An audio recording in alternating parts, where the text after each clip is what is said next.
ఎక్కడ పోగొట్టుకున్నామో అక్కడే వెదుక్కోవాలి. కారు ఇప్పుడు ఇదే దిద్దుబాటు బాట పట్టింది. చేవెళ్ల నియోజకవర్గంపై ఫుల్ గా ఫోకస్ పెట్టారు కేటీఆర్. కాసాని జ్ఞానేశ్వర్ గెలుపు ఖాయం అంటూ ధీమా వ్యక్తం చేశారు ఆయన.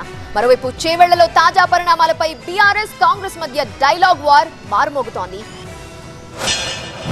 ఏ విధంగా అయితే ఎన్టీ రామారావు గారితో, ఏ విధంగా అయితే రాజశేఖర రెడ్డి గారితో ఆఖరి వరకు ఉన్నామో, కేసీఆర్ గారితో కూడా ఆఖరి వరకు ఉంటామనే విషయం మీకు స్పష్టంగా చెప్తున్నారు.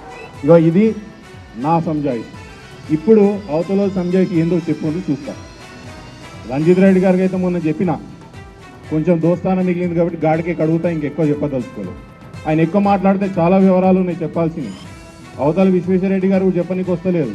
నేను మాత్రం చాలా జబర్దస్త్ చెప్తా.